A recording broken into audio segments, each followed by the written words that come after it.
Call the meeting to order at 7:03. Let's rise. Oh, sorry, I didn't give you a high sign. I'm sorry. My fault. We'll do it again. Redo.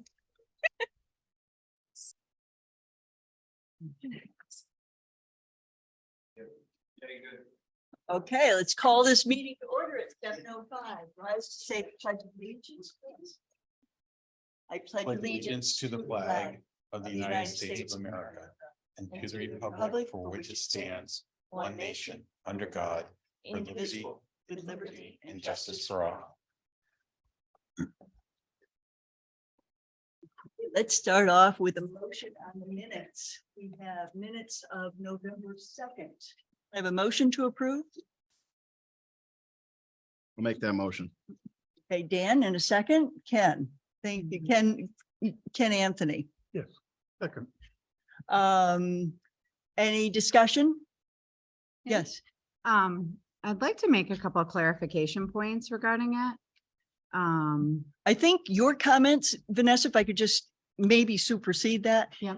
Those comments did not take place during our meeting. That was during the school board meeting. So that should be only in the school board minutes. Ours was adjourned by that point.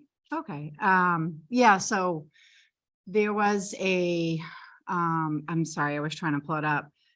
There was a section that said, the superintendent asked if there was any questions regarding the presentation, and there were none, and we were not allowed to ask questions. So I Okay. think that should be removed. And then also, sorry, let me pull it up real quick. I'm not on my game today. Been a hectic Pull week. it up. You don't have it up, do you? Can I just look at it real quick? Agenda. No, the meetings that we're talking about. Yep, those ones. That's the one after. That's the second one. Oh, yeah. Ah, yes. Yes, okay. So this is one from the second, yeah, so let me just say unanimously. you. Yep, so that one, yeah, following the presentation, the floor is open to questions. That didn't happen. So that's the only modification I want to make to that. Okay, so the modification would be that the floor, to take out that the floor was following the presentation. Yeah, that we were allowed to ask questions. That would be taken out. And then the part about Vanessa's public comment that took place during the school board meeting portion of the meeting after we were adjourned. So that should come out, Eileen. Okay, Oh, which meetings are we talking about? Oh, That's okay. this one. November Yes, this 2nd. one, okay. We're gonna do this Thank one. you. That's next. Okay. Okay. Yep. Any other comments? With those changes, there's a motion on the floor. Can we have a vote? We don't need a roll call because everybody's here. Okay, that would be unanimous. Thank you. Okay, the minutes of November 17. I have a motion to approve. I'll make a motion. Vanessa, second from Ken McNulty. Any comments, corrections? Yes, Ken? Sorry, I have one. Where it says Superintendent Tom Ambrose presented a video. I was thinking we should add in after Tom Ambrose and School Board Chair Dawn Dutton cooperatively, since she presented roughly a quarter of the.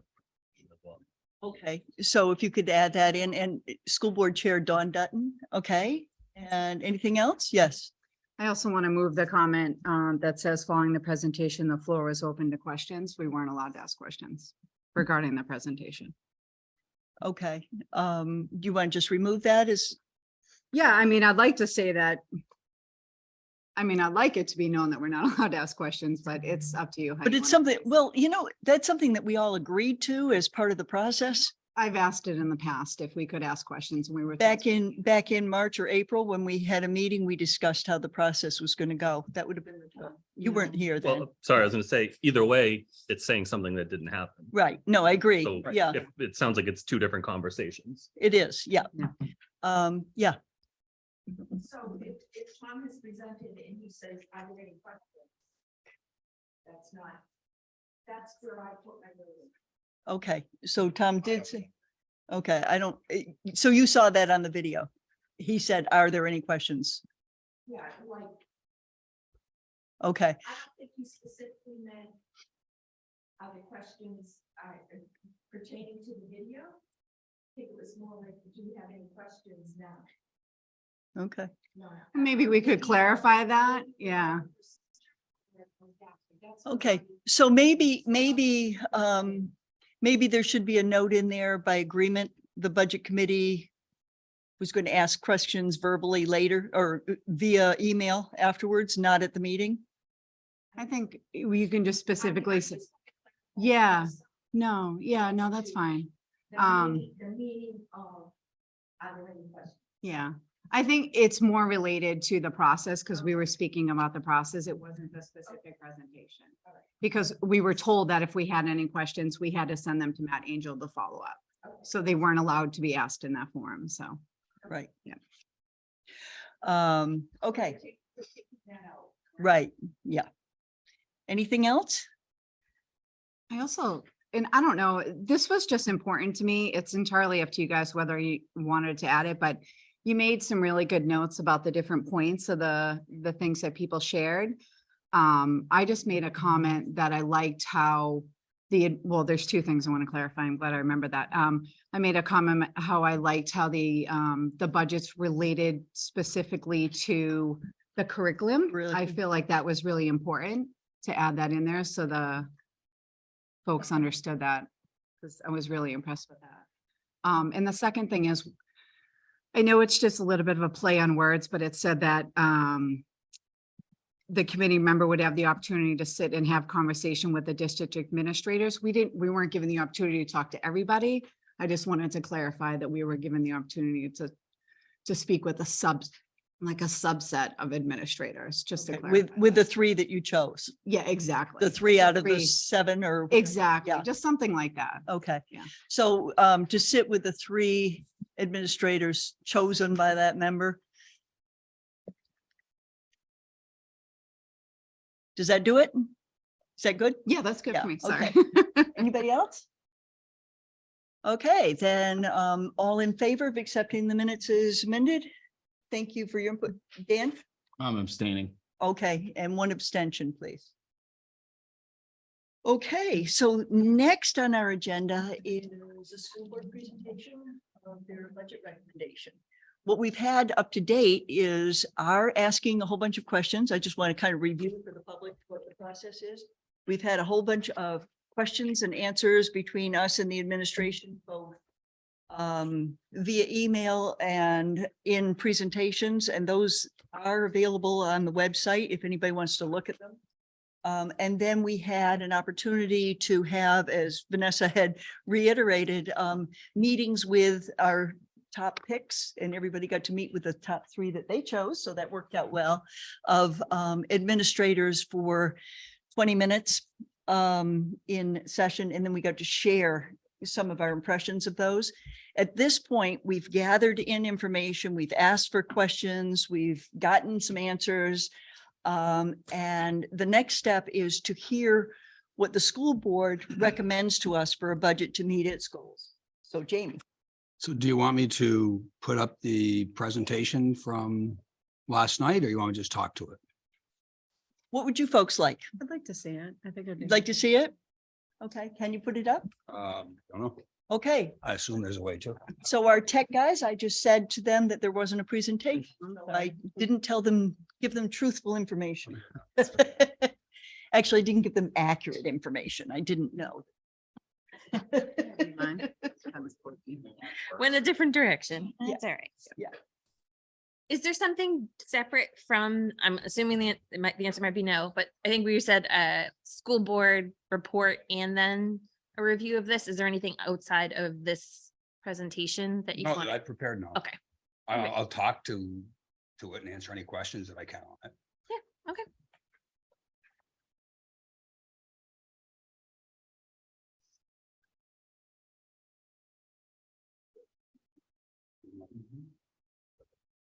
Please.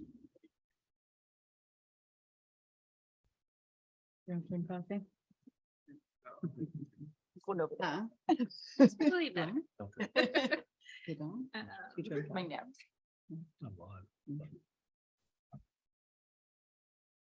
You a teacher?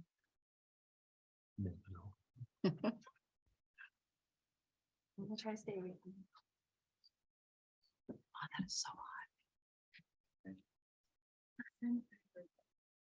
Like budding and just hot. Pull your Sounds chair good as, here so you can write. Sanborn. He's gonna swag. park up. That is actually really nice. I like it. Yeah. I never get there when they're open. I'm in dying to buy swag. but You can move. them Honestly, the here. sweatpants are the best thing over there.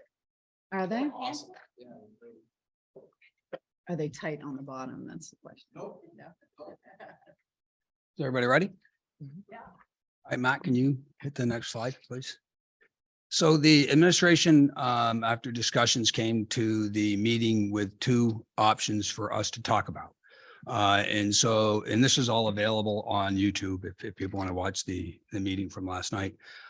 So the superintendent went through these slides. He noted that they recommended November 2nd, 2022 presentations, a default of 39,022 rounded, or 4.51% increase over 2022-2023 budget, and an operating budget of 38,987,060, which is 4.41%. And then he talked about the desire to try to be under 4%, and work was done to see what you could do to get under 4%. So they recommended the adjusted proposal presented this evening of a default of 38,758,474, which is 3.8% increase over FY 22-23, and an operating of 38,720,592, or a 3.7% increase. I'm not in, one of the numbers got changed from last night. Oh. That was an error on that particular slide. You have to go to the last slide, and that's the one that So it was 0, not 6. it's 0. It's supposed to be 0. It's supposed to be 0. Thank you. Sorry. And so that with the second option was 3.8 versus 3.7 default and operating, getting it below the 4% level. So if you go to the next slide. So this basically lays out the November 2022 presentation, and then the adjustments that were discussed and deliberated on last night. So under the first one, reduced salary estimates of vacant positions, no positions are removed. So it was stressed that there is no headcount reductions, there is no adjustments to headcounts. This is simply using a different estimate for what the total amount that will be needed to cover the headcounts are. And so that was able to come down by $101,481. Reduced the clerical overtime. There was $6,000 that was deemed was not necessary, so that was reduced out of the operating. Reduced the health insurance. Superintendent Ambrose noted that we now have the actual health insurance rates in as opposed to estimates of the rates, and those were substituted in. And we had about $92,000 reduction there. The Seacoast School of Technology was dropped by $70,000. Again, there were rate changes. Well, let me rephrase that. The rate information was available that wasn't available at the original presentation, and that allowed the Seacoast School of Technology number to decline. And one of the questions during the budget period pointed to some spending and guidance that was zeroed out that shouldn't have been zeroed out, or upon reflection was determined that that wasn't a good idea to have it zeroed out, and 3,000 was added back in. So the end result was a reduction of the default from the 39,021,955 on the top from the November 2nd presentation to 38,758,474 on the bottom, which would be option 2. So option 2 is the bottom line number. Option 1 is the top line number. And the operating went from 38,987,060 to 38,725,92. So that was the source of the discussions last night. And I think that's the last page of the presentation. Oh, thank you. This is basically just restating that. So the dollar change, the default is up by $1,419,121, which is a 3.8% change. The operating budget is up $1,381,239, which is a 3.7% change. So that was the kickoff of the deliberations last night. And so I think each member had the chance to discuss and review what their concerns were. There was a lot of questions about the 101,000. Why the 101? How is that impacting it? Is that going to be a reduction of heads? There's a question that said, Does that mean that you're no longer going to be able to hire the best people because you'll have to pay less money for it? And Superintendent Ambrose assured that that was not the case. We would hire the best people for it. There would be money available. I went through a number of items and I just go through them now if you want. That'd be Or great. wait for questions. So some of the points that I made as to why I thought and I supported the reduction. So I pointed out that if you look at the 2022 actual numbers, we had a budget after warrants all added in 36 million and 12,000 for 2022. We withheld a contingency of 537,000 by the vote of the school board. We returned 1.175 million to the taxpayers.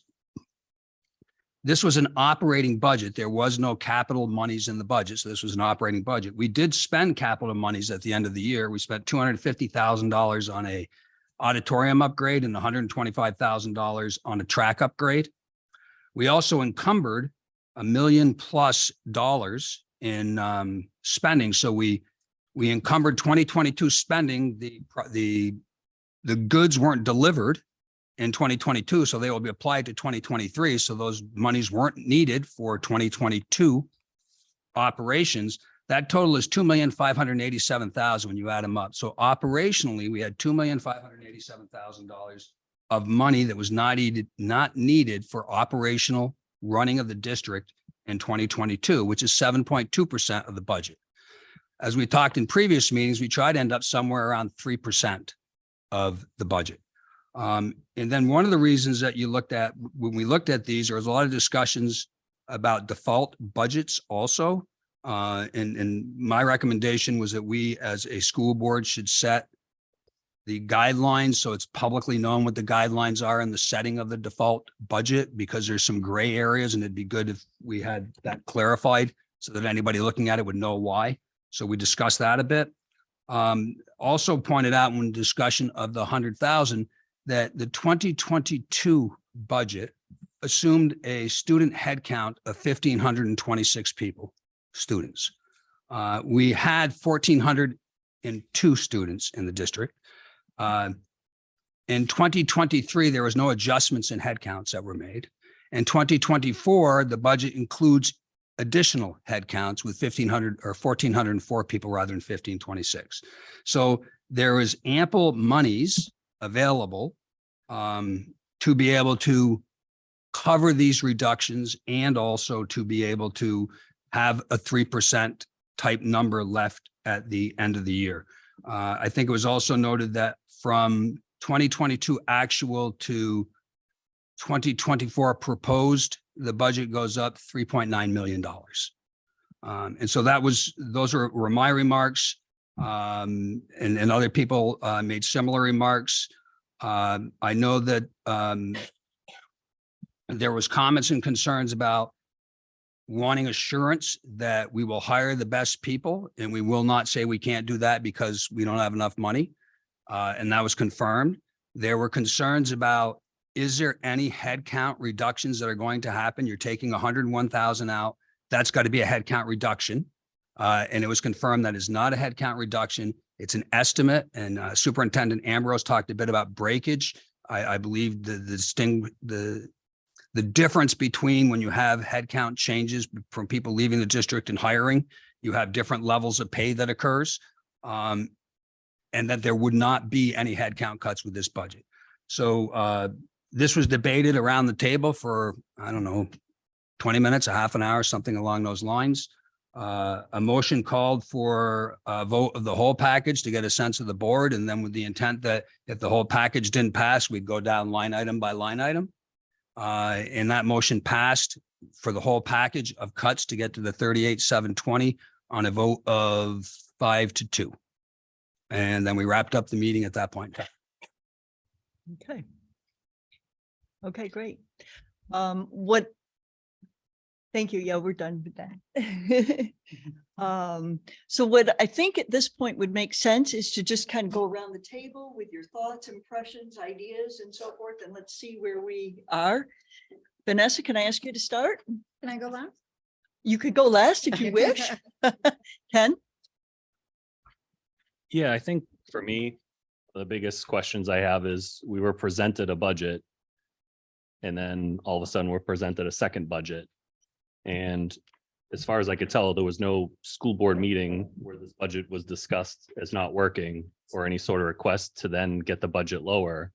But then we were presented from the administration for a lower budget. And I'm just wondering where this comes from. You know what I mean? It wasn't a full school board request. Was it a partial school board request? Was it individuals making the request? Was it the administration on their own?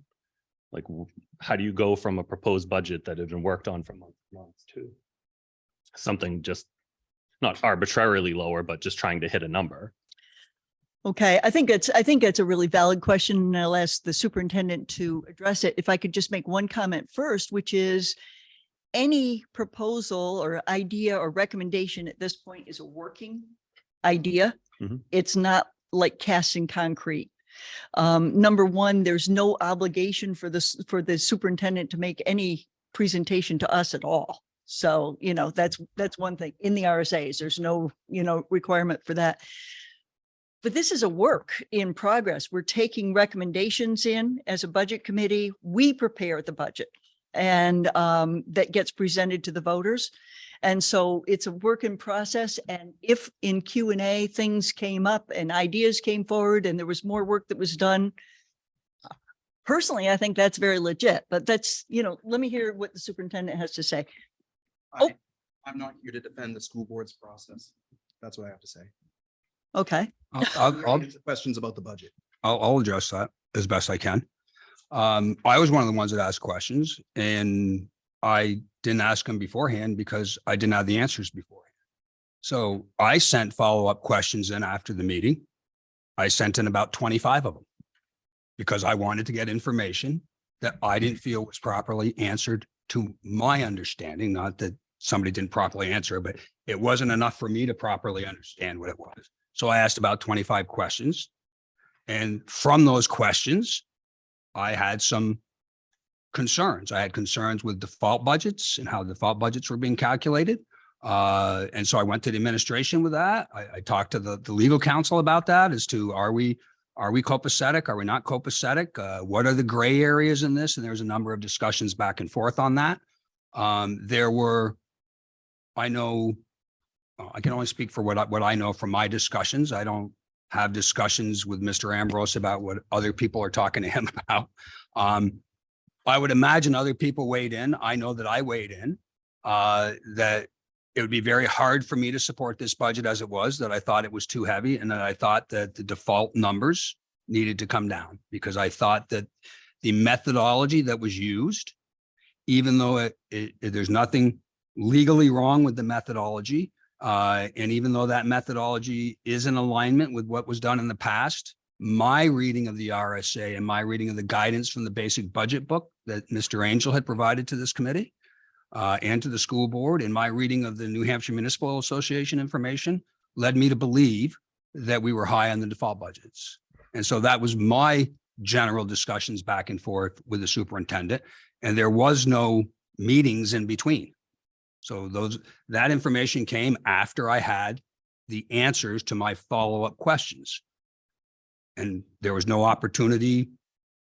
The next meeting, we then discussed them in public. Can I ask a follow-up question, please? Sure. You made a comment about the percentage of increase that you wanted to see it at 3%. Where did that come from? Because that wasn't discussed last night at the meeting when those proposal changes were made. So the original reduction was 4%. It was very specific about the percentage that wanted to be presented to the public needed to be a lower percentage. So where were those discussions? So they're not reductions. There's a 4.4% increase was the original one. Mhm. And a 3.7% increase is the adjusted one. So they're both increases in terms of from the current budget. And the discussions that happened were around, and I think Maura it was one of the two meetings where Maura had pointed out that, people might think that the school board has all the power. We need to get something that can be passed by the voters. So there's always discussions in every single instance where we're talking about spending as to whether or not This is going to be able to be approved by the voters and whether or not it's going to put at risk the contracts coming up. May I say something? Sure. The 3% that Jamie referred to is the 3% roughly that we look to have as left over in a budget. It Yeah. wasn't an aim. No, that wasn't what I was talking about at the beginning of his presentation just now. The original increase, if I'm not mistaken, I'd have to look at it, but I think it was like 4.4 or something like Yes. that. And then the modifications were 3, and you made a specific comment that you were looking for a 3% as opposed to a 4%. So I That was trying to discussed understand. last night. Okay, So- but before the proposal was made is what I'm saying. Like, there was no discussion before the proposal was made. It was That was after. So I just wanted to understand where that came from. Yeah, Like, I- what was that driving point? So in that? I And I want to understand the why behind it too. I'm a big why person. So my why was I had concerns with the default budget, and that was where most of my questions were aimed at. And that's where most of the answers came from. Mhm. And I believe that they needed to be lowered in that area. Again, I don't know what other discussions other people had. Yeah. But those are my discussions. I didn't focus on percentages. I did discuss that we need to make sure that we have a budget that can pass. I've stated numerous times publicly that the amount of the tax increases that people just got in December, if you're in a $400,000 house in Newton, it was $1,000 increase, 1,055.37 cents in your taxes. If you were in Kingston, it was $900.62 for a $400,000 house. And that I had concerns with this size of a tax increase coming, that we were going to be in trouble come the budget election period, because people are going to be hurting with this type of an increase. And I know that I've talked to numerous people at the transfer station, and the discussions went from hunting season, house remodeling, what's going on with what, in, national elections, et cetera, until mid-December or mid-November. All you heard about was the tax bill coming in. So that was clearly on my mind also. I don't recall specifically discussing a 4% number. But clearly I thought that we were going to have troubles with the budget, and that I thought there was ample money already in the budget and that we needed to go lower. So I guess the problem that I have with that, and again, it happened, but last night and tonight is the opportunity for the members of these boards to make their proposals for budget changes. In my opinion, that's the point in time when that should have been done. The budget was already given out by the superintendent. If you wanted it lowered, why wouldn't you make the proposal at the meeting? Why was it done? Why did we have a second proposal done? There's discussions between the board and the administration daily to make sure that we can keep the district running. I mean, if the implication is the board and the administration should only talk to each other once every other week, that's just not the way it works. Yeah, I'm going to chime in now too. I think that, so I appreciate where you're coming from, because what you're asking about is transparency, and it's a legitimate point. I do want to say that the tone that you're taking now is much better than the email that you sent. Thank you. Emails have different tones. Yeah. Well, accusing people of back channel conversations is definitely a tone. So I just want to make sure that you understand that there's a couple things about being superintendent that you might not know, and I think you should know them. Number one, I have the right publicly to support warrant articles in a way that no other employee does.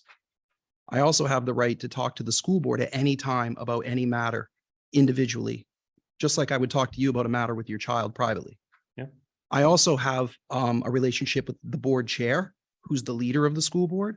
And when the board chair asks the superintendent to bring proposals for potential cuts, that's not back channel conversations. The board chair asks the superintendent to bring information to the board meeting. I do my job. I work for the school board. If the school board asks me to bring what we think we would do if we cut things, then we bring it. And my message tonight is I'm here to discuss the budget and figure out a budget. If you want to discuss processes or school board issues, happy to do that. Give me a call. But this is not the appropriate forum for this. This forum is about the budget. What are we going to do about this budget? The board has not broken the rules. The board has the right to adjust the budget up and down until they send it to you. And you have the right to do what you do and then send it back to them too. Yeah. We aren't at the deadline yet. But my proposed budget is just a starting point, right? So it's totally reasonable that you would wonder these things, and I want you to know that I support that 100%. And I think that's the thing is I also have a right to ask where this comes from. Yeah, and I answered. And you did. Thank Yeah, you. you're welcome. And I see a budget and then another one.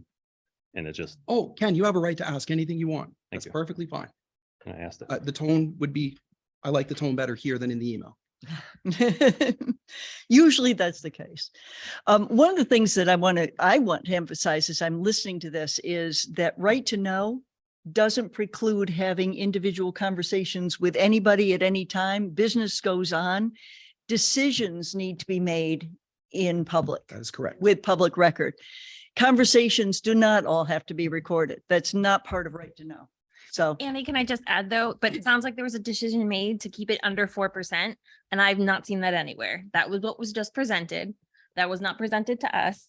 And right now they just said, we want to keep it under 4%. So to me, that's a decision that Then- was made last night by. That was made last night. That was But- after the presentation.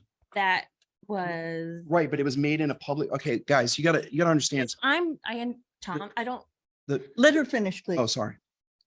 so you went in there with a proposed budget that you wanted to keep it under 4%. That's what you guys went in with yesterday, and you guys agreed to it. That's great. But if a decision was made that we wanted to keep it under 4%, then why would we propose something from the beginning that was higher? And if a decision was made to go from 4.5 to 4, that to me is a decision. That's not and I'm not, some of these are based off of data and there's like backing behind it, and I'm okay with that. But what I think I'm trying to translate or help is that it sounds like a decision was made that we want to keep the increase under 4%. And that's what was presented. That's what was just told to us. And then another proposed budget came in. Yeah, I don't think anyone's arguing the legalities. It's not, this is illegal. It's, should that be done that way? Yeah, can I ask a question real quick? So I guess I just want to clarify, did the board, oh my God, chair come back to you and ask you to lower the budget based on board recommendations? No, I just want to be really clear because the devil's in the details here. Mhm. First of all, saying that you're not accusing people of illegality when you send me an email saying back channel conversations. No, I have a question. No, Back channel conversations such as this to push personal agendas away from the public purview. Number two, when I'm asked by the school board to bring them what might be reduced should they choose to, I was not told to bring them something below 4%. I was told to bring them what we would reduce if they were to choose to go below 4%. Perfect. And then that discussion was made in public. Okay. And then they voted in public. So I just wanted to, you're right. It's important to, it's in that details of like the teasing it out of what happens, because this is what happens. This is the way it works. And it's okay to talk about it. Yep. But what I'm saying is that that's not the purpose of this meeting. The purpose of this meeting is to figure out what to do next. well, I think there's a certain clearing, obviously, that needed to happen. And are we clear at this point, or is there more? Where are we? How are you? I mean, we're clear with what happened. I mean, I think we knew what happened to begin with. It was something that was not Okay. known. What? I don't think it was anything that wasn't known. Okay. So I think and this is so stupid, I'm sorry, but so the board chair asked you to make a reduction to the budget based on the questions? No, the board chair asked me to present to the board the items that we would reduce if we were asked to reduce it. Okay, And that's what we brought. okay. And that was through communication that the board had with other board members? No, No? So it was just the chair made that decision? the chair and I talked about the communication that I had appropriately received Okay. from multiple board. I feel like I'm at a Senate hearing, not a budget committee. No, I'm just trying to understand. I really am trying to Great, give me a understand. call. I'll Yeah. sit down with you and talk. to No, you. I'd like to talk about it now because if I have questions, I think other people Yeah, have questions. That's So great. That's why we're not talking via email. We're having the conversation in the public eye, Tom. Yeah, So- yeah. And Vanessa, I'm telling you that the purpose of this meeting is to talk about the budget. Okay. And we're trying to understand. the Tom, excuse process. me. Yeah. I'm chairing this meeting. So if there's a question, out here that needs to be answered and to clear the air, then I think it's Okay. okay to do it. So the answer Um, is that people contact me regularly about questions about the district. Yeah. Yourself included. Yeah. And I answer those questions. And when there's a theme or something coming up that's of concern, I confer with the chair and then we decide the agenda. That's Okay. the process outlined in school board policy. Anybody have any further questions on this subject? Can we move on to our budget? Go for it. Are we good? Are you good? I'm good. Okay, good. I'm good on the Okay. 4%. What? I'm good on the 4. All right. You can keep going. Maybe a nice question will come up later. Well, I was kind of going around. but- Okay. Okay. Ken, did you have anything further? No, Okay. we'll be discussing it further. This is just the initial go through or. You're not going to be cut off from just having comments. If that's your question. Yep. Christine, Yes, my concern, and I'm one of the 85% homeowners who don't have children in the school, and to have 80% of the town's budget go to the schools is getting harder and harder for us to bear. And with the $4,000 increase in not 4,000, it was 400 this half, that's hard to bear for us. And I can't believe there are more cuts that can be made. And I don't even want to go into the conversation I had with the director, because I think if he saw me on the street, he'd run me over. Oh, I doubt that. Well, anyways, I'm speaking for the 85% Okay. households with no children who are bearing this horrible tax increase. Okay, Sorry. did you want to take, I just want to ask, what specific points in the budget did you feel like should be reduced, Christine, did you have questions for the Well, superintendent? specifically, and the one thing that I'm familiar with is the athletics, because I had children. A lot of this, I don't have children in school now, but I did way back then. And my acquaintances now, their children all pay for equipment and whatever. Mhm. And I just think that things like that can be cut. There can be a pool for hardship families. But really, it's a big, big burden for the okay. town. Okay, thank you, Christine. I get the burden. I think one of the things that we're treading on here is school board policy and how they spend the money. What we come up with is we come up with the bottom line. And our job is to make sure that we fund school board goals and, directives with paying attention to what the taxpayer's ability to pay. So you've raised the taxpayer's ability to pay as a valid point. As far as specific line item cuts, we can just come up with an overall number, but Vanessa's question was a good one. Kind of what specifically are you looking at? Yeah. Thank you for presenting it, Jamie. And I think between Jamie and Tom, I've had some conversations and all of the other ones are backed by data. Okay, we got the SST update. We got the insurance update. We found errors. I think it's great that we did a good review and we found errors. I'm struggling with the reduction in the salary because I can't find the data to support it other than, we'll find the money or we have extra money. Going from, what is it? I'm going to mess up, M6 to B4. I need to understand that those are equivalent or some sort of data to back up that that's going to be okay. At this point, it sounds, unless you can show me something arbitrary that we just picked a B4 because it seemed to fit. And so I asked, what's the spread of degrees across the district? And Tom in the recent email said that we've hired mostly master's degrees recently. So I was like, can we even just compare to last year? Can we have some point in time to show that, yes, it would have worked in 2022, or it would have worked, some information to help show that that number is actually appropriate. And at this point, haven't been able to find anything. I don't know if anyone has anything to add or that can help show that the move from M6 that we've always been using to shift to B4, why now? And like, why is it appropriate? Can I just add that M6 is master's you. degree, 6 years of experience. B4 is bachelor's with 4 years of experience. So it's a different, it's steps on the, it's things on the steps. And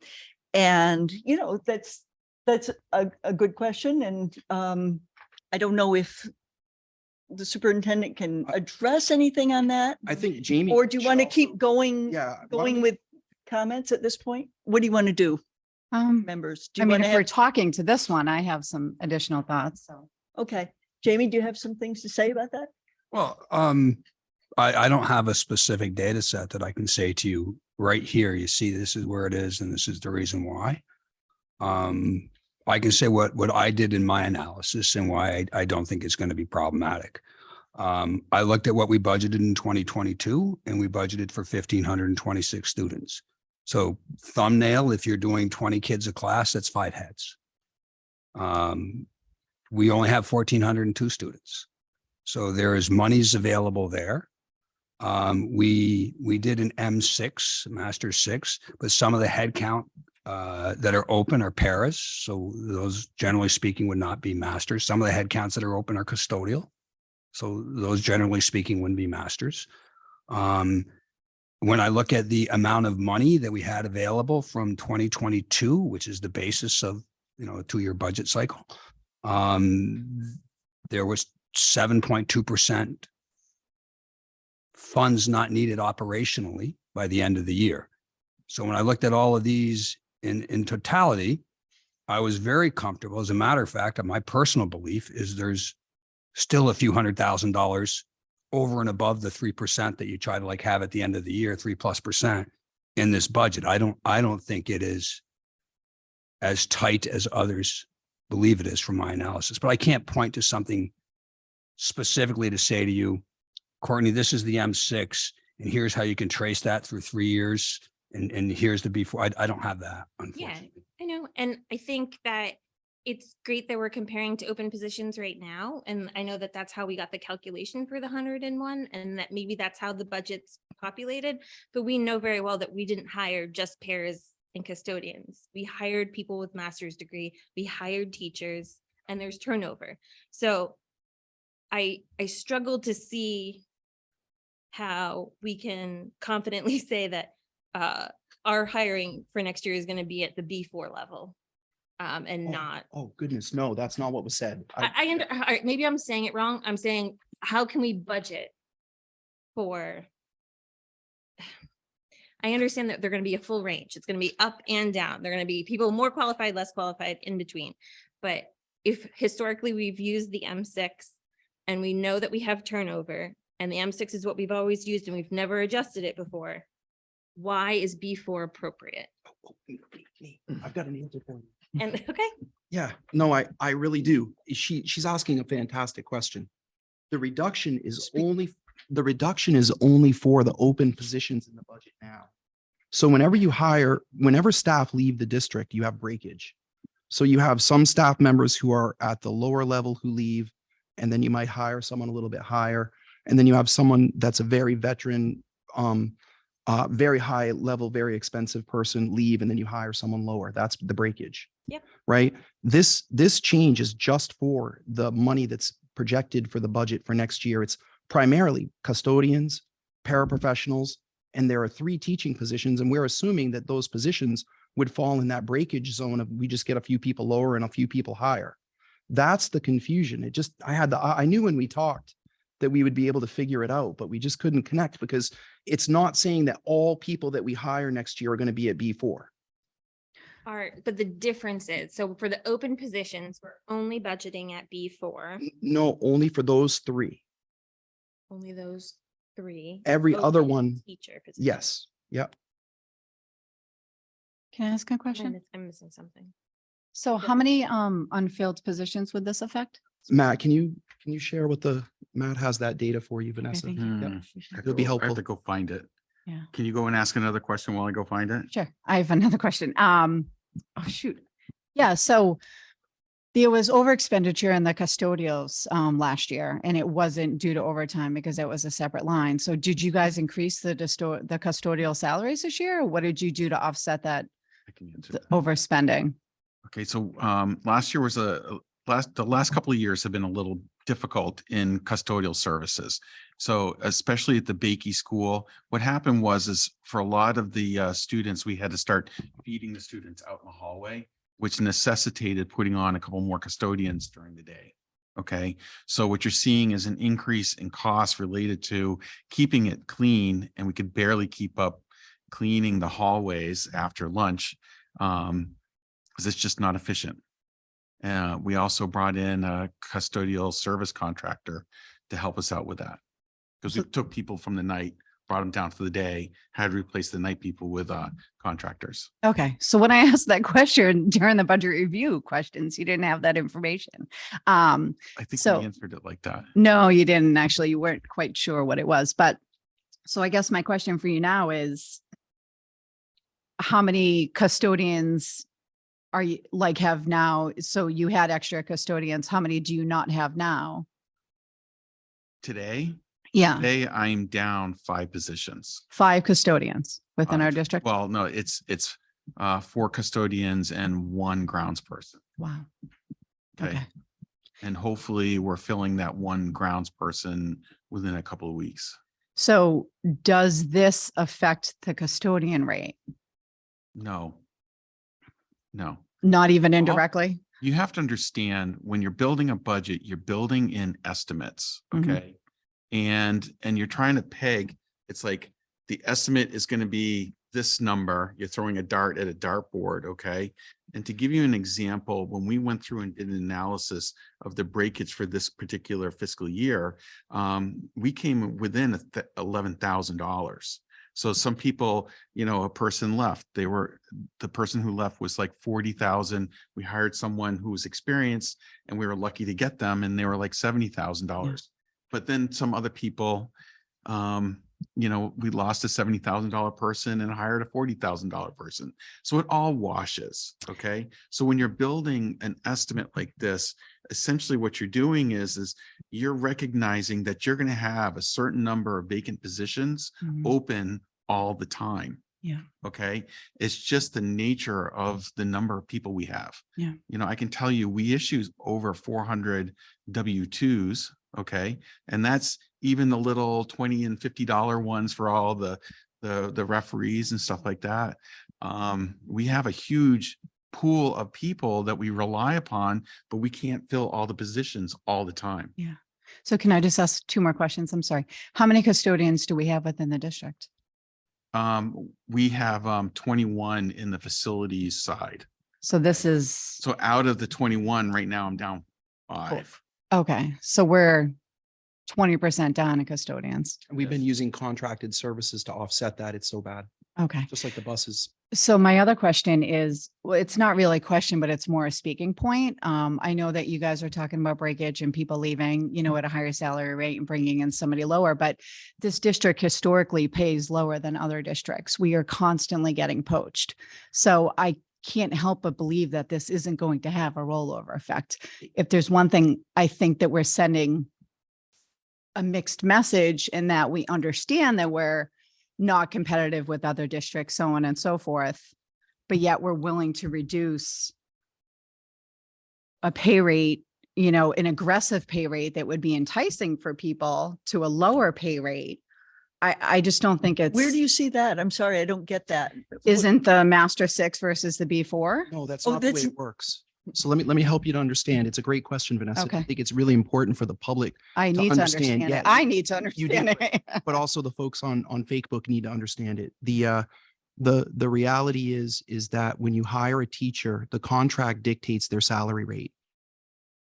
The teacher's contract, the grid Okay. in the contract, Okay, the paras too, okay, and administrators. okay, So actually administrators have room to negotiate when they come in, but once they come in, they're locked because they're a part of a collective bargaining agreement. okay, So if you have 6 years of experience and a master's degree, when you sign on, you're getting paid 6 years of experience and a master's degree. okay, The problem for us is that our current collective bargaining agreement is very low, particularly in the first 4 steps. okay. And that's why we're putting such an emphasis on negotiating better pay for teachers next year. No, is this Bachelor 4 part of the first? No, you're confusing the estimating for an open position with the way people are placed on the steps. Okay. Right. And I think it's a sincere thing that needs to be worked out because all we're saying is that we have 3 or 4 open positions for teaching. Yeah. And that we don't know if we're going to get masters 4, masters 10, bachelors 10, bachelors plus 30, 15. It's an estimate for next year. Okay. We believe that the breakage will cover that. That's all that we're saying. And so we normally book them at a master's 4. We're saying just book it at a bachelor's 4. And when we were asked to present what we would do to reduce the budget, that's the least impact to student programming. It does not affect the level that we hire any teacher at. We're simply saying that we think we can hedge that bet against the turnover because historically we've been able to. Okay. So we're not really worried about it at all. Okay. I know that you But, guys aren't worried about yeah, that. I'm no, worried about the message that are projected. No, and I am too. And that message is contingent upon people understanding what actually happened, Yeah. right? Because all that we're saying is this is an open position without a person attached to it. This might be what we pay them next year. Yeah. It is a wild guess, an M6 total guess. But wouldn't you rather over budget than, because there were a lot of items in the budget last year that ended up going over. I mean, wouldn't you rather have money overage in there? So in case you have the Yeah. high level? Yeah, yes, we would. Yeah. And to be transparent about this, because it's really important for people to understand, we want our number one goal, my number one goal. Now this is me, not the board, not anyone asking. I'm telling you what the number one goal is. That contract next year is the most important thing to your kids. Mhm. Because if we don't pass that and do a good job, it's going to really hurt. Mhm. We're going to lose a lot of people. So it is critical. No, I And get- so my feeling this year is that if we could get this budget to be as reasonable as possible in light of inflation, then we need to do what we can to do it. And we felt like this was if you said to me today, hey, we want to put some more money back in there, great. I mean, I said last night at the board meeting, this is one that the board needs to discuss, is what I said. I did not recommend cutting that money. I said I was asked to bring in what we would do if we were directed to cut it. We brought it in and then we let the board decide. And I didn't know where that was going to go. Yeah. And so you all need to discuss the 101,000 and decide what you want to do. And- I'd like to just say that this is not a cut in a budget. This is an increase. I mean, I think Oh, it's no, real thank clear what you. you said. It's a reduction from my original proposed I just budget. want to be real Thank you clear for about being- those. Yeah. No, that's fair and accurate language. You're right. So it's a reduction from my original proposed budget, which again is not even adopted by the school board. It is recommended to you, Mhm. which you then recommend to the community, and then the community adopts the budget. Mhm. That's the process. So we're still in that negotiation phase, right? And that's why it's okay to have some push and pull. Yeah. Yep. Do you I have just any- say one thing. So if I could summarize by your estimates of budgeting for a B4 for those 3 plus breakage is more or less equivalent to if we just budgeted for an M6 or equivalent. So we're saying the B4 plus the breakage is essentially making up more or less with the M6. Oh, it could swing wildly either way. The biggest variable is the health insurance elections. Hmm. So we're talking about a few $1,000s between a B4 and a Master 6. That doesn't really matter at all. It's the health insurance that makes the big difference. Mhm. If we have 20 people that we hire that take full family, we have to start looking, Mhm. right? So you have to understand that a budget is a map and we have to manage the map through the year. And so we felt like this was, if the board asked us to bring forward what we would do to change my proposed budget to come down some, this was the lever that we felt was safest. I think maybe just how it was proposed or worded was not. I struggled with the justification and the rationale. But I understand where you're coming from, so thank you. You're welcome. I wanted to say that last night on the discussion of the health insurance, that you'd said about a third, family, single. And a quarter and a quarter. So it's kind of a bell curve with family being about 50%. Mhm. We have that information in the Q&As. And it's about 25% on singles and about 25% on couples. Yep. So the family is the biggest, it's almost about 50%. There's some waivers in there, so it's not exactly, those are round numbers, but Yeah. that's about where it is. So I just wanted to say that it seems to me that's a pretty nice distribution. You know, I don't feel a big threat level. If we had 90% on single, I'd be worried. The one, just kind of sorry, I'm sorry, I don't mean to jump back, but you know, there were a lot of comments last night regarding this reduction, that if you needed the money, you could get it from other other parts within the budget. And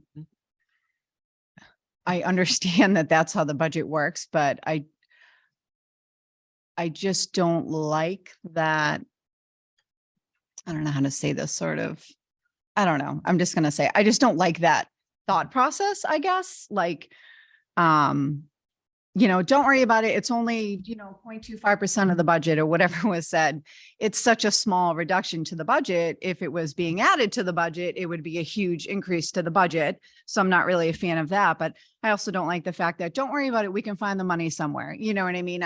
If you need to budget for it appropriately, then budget for it appropriately. Then just do it up front, and if you have that extra in the budget in the back end, great. Then you disperse it back to the taxpayers. Yeah. And they just need to understand that we're trying to budget for this appropriately to bring in the best talent or whatever the case may be. So You just outlined the argument perfectly. Yeah. Do you give it back later or do you budget it now? Yeah. Because it's in a gray zone. And the area that we usually draw from when there's an issue with that is that health insurance breakage. Yeah. There is health insurance breakage every year. Yeah. So when the million comes back at the end of the year, people say, oh, where was that in the budget? The answer is it's probably in the health insurance and open positions because it's gray. Yeah. We're managing a lot of people. Yeah. I have concerns that we have so many custodial positions open. Oh, we do too. You know what I mean? So, and again, if we're going to be drawing from this because these are some of the unfilled positions, Yep. maybe historically our pay isn't high enough. I don't know. But again, I feel like there's so many outside elements that sort of feed into this that it's still a flag for me. But And you have the right tonight to motion to raise it. yeah. Thank you. Yes. So I just wanted to make a comment because a couple of comments were made that we're not competitive and our pay rates are lower. I think we have to say at the same time that we're overly competitive and our benefits are better. Yeah. Our benefits are So better. if we're going to say one, we need to say the other at the same time, in my mind, to give a proper balance as to where it is that we put our compensation package. We are heavy on the benefit side and we're light on the front end side, particularly for starting salaries. Ken, do you have any comments? My thoughts. Just But move the mic close just because of the way that it picks up. this is too far away. Thank you. You're a soft speaker too. So. Budgets are for full enrollment of all teachers and everything else at the beginning of the year. We historically never have full enrollment on September 1st. Doesn't happen. When you hire somebody in December or January, you're only paying them half the year. You don't pay them a full contract year. So whatever the M6 is, it's only half of it if they're hired after January or after December. So when we try to budget for full enrollment, it's not going to happen. And nationwide, all the school departments are dying for people. So it's not necessarily that we're not the top of the line with pay. They're not out there. There aren't enough teachers available to fill all these positions. All the school departments around here are facing the same issue we are. That's the way it is.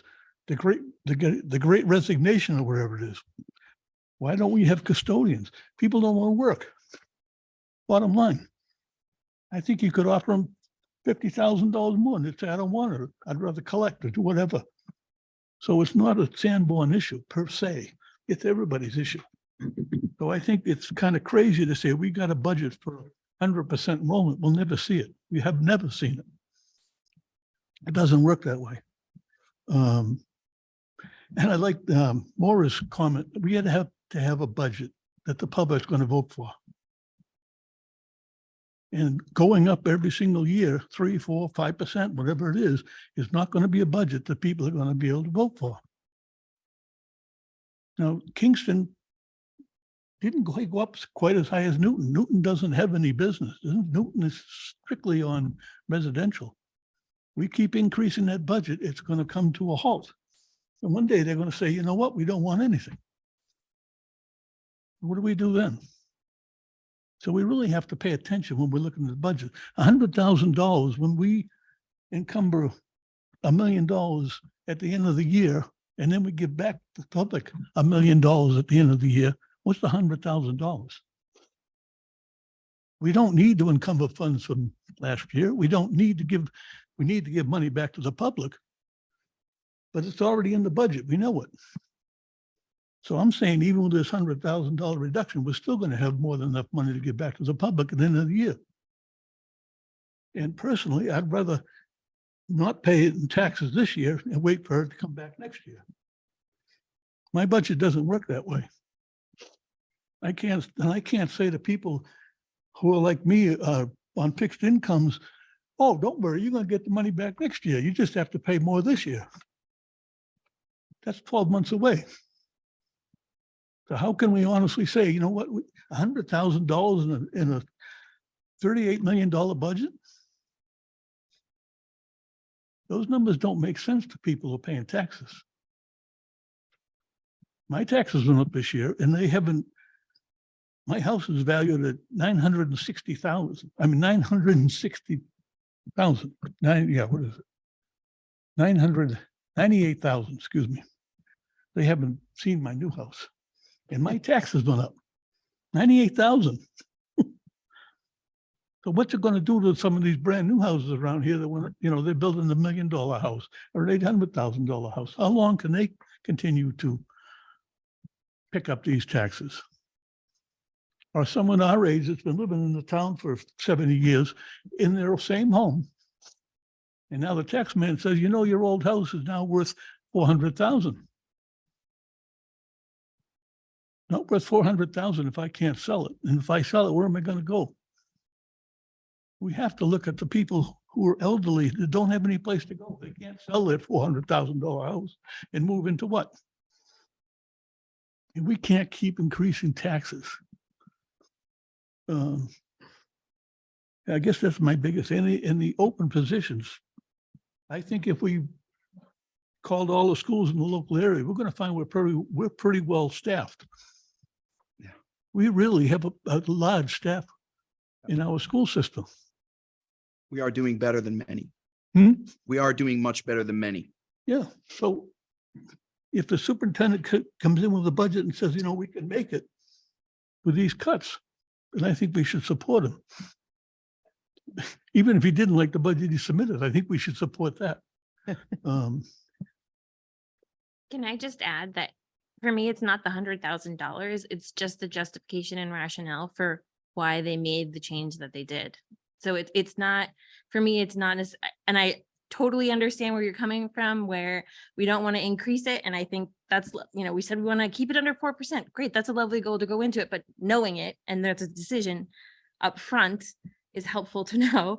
But for me, if we're going to make a significant change on how we're budgeting, I feel like there needs to be rationale and like data to back it up, because Okay. budgets are math. I think You a significant change would be if we come in minus 1%. I dropped the whole thing 4%. Yeah. Okay, that's significant. If we had to cut So- out that much money, then we're going to be concerned. He's So when cutting we out, come Wait, next hold year, it. Let him finish his sentence, please. sorry, Ken. and we're not going to hire that many more teachers. We don't need them. And if we do hire them, they're going to come in later in the year. We don't start with a full, we never have started with a full staff. And that's a really valid point. Yeah. And our cost per student is one of the highest in the area. Now, I haven't heard this come up yet, but Fremont's coming up for renegotiation. Are they going to pay the highest student rate?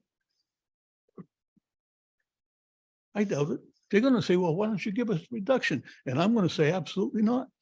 I'm not going to pay so they can stay here. If they're not going to pay the current student rate, let them go. And then we're going to have a big reduction because we won't have enough kids. So this is a small budget cut. We've got to do something to bring our student costs down. Or we're not going to be in business. That's my thoughts. Dan, I got just a couple of questions actually from Matt. Your insurance rates, so you're getting your quotes in like October, November, and then it gets locked in December. Is that how it is for a municipality? So when are you getting your rates and when are you locked? So, we estimated the rate for the budget, the initial budget presentation on November 2nd. Okay, I think we received what would be the guaranteed maximum rate. I believe it was November 14th, but don't quote me on that day. I won't. So it was after that after our presentation okay, that we received what the maximum would be. sure. Okay, so what we're trying to do is we look at the pool of the people and what they currently have, and then we estimate like a 2-person plan for those vacant positions, okay? And we apply the guaranteed maximum rate, and off the top of my head, I believe it was 10.5 for certain plans and 10.6 for others. Okay, so I get that part, but the rate, when do you get the rate?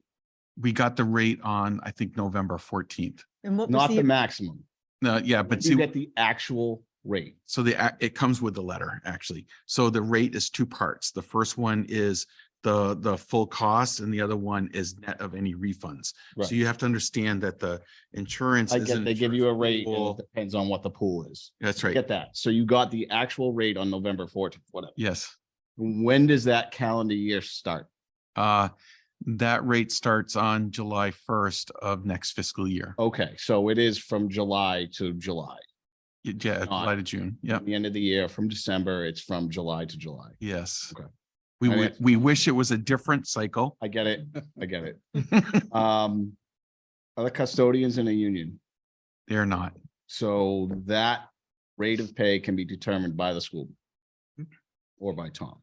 Mhm. Well, no, the Right. board would. Yeah, we don't do that. You can't do that? I'm not saying can or can't. I wouldn't. There's a difference. Just saying, you Yeah, you good could question. do that, Yeah. though. Okay. Do you have, I didn't read all the emails. Do you have actual line items for the 100K? I actually have actual positions, vacant positions that With with what? with codes? Yeah, I mean, I have a spreadsheet that I was saying, okay, I'm taking from this position. It was originally this and now it's that. Can you email that to us? I can, I don't know if we did get it. no, I didn't. I don't Did you think, get the list of positions? You were looking those up. Yeah, the list, the open vacant positions within the budget was 16.9 FTEs, full-time equivalents. Can you read what they are? Or in groups? So like a behavior specialist, for custodians. Wait a minute, I gotta read this by the 2.4 FTEs for para preschool. 2.5 FTEs for paraprofessionals, 1 special ed case manager, 1 special ed teacher.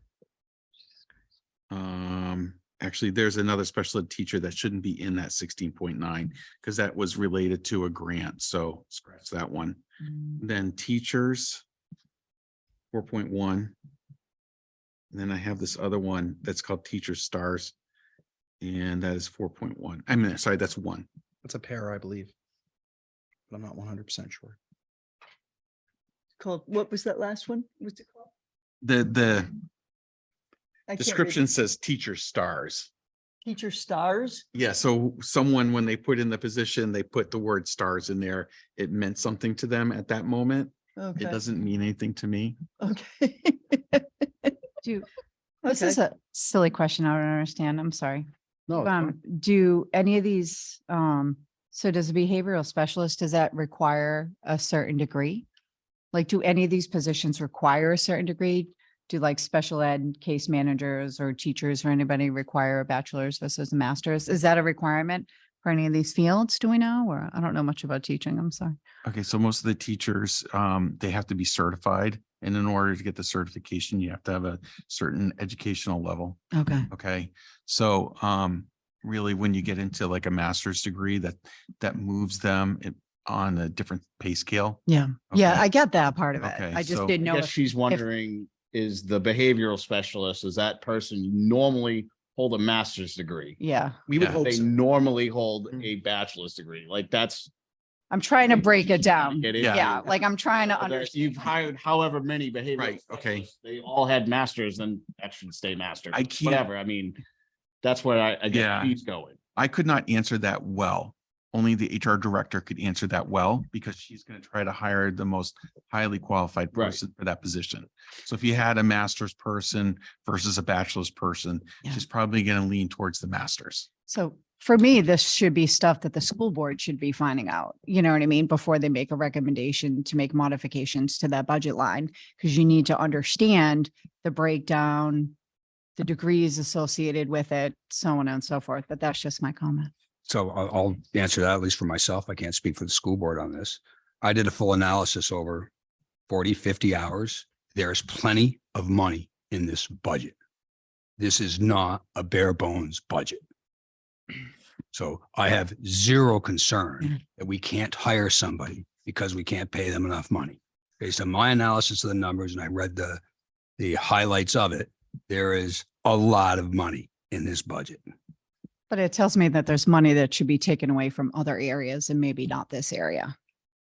That would be called budget transfers. We do that on a regular basis every finance committee meeting, But why budget for things that you don't need, where you know you need staff? because you don't know what you're going to need 18 months from now. So you build the best budget you can. And if it's short, then you use budget transfers to move it to the line item where it'd be most appropriate. Okay. Anything else, Dan? No. Okay. I had a couple of things. First of all, the school board last night pointed out a couple of things that are factual. One is that our costs have gone up about 26% over the last 5 years. Going up to 21 because the DOE data isn't there. Whereas in the state, it went up also about 21%. Ours was a little higher for our cost per student. And our enrollment went down about 12 or 13%. In the state, it went down also, but not quite as much.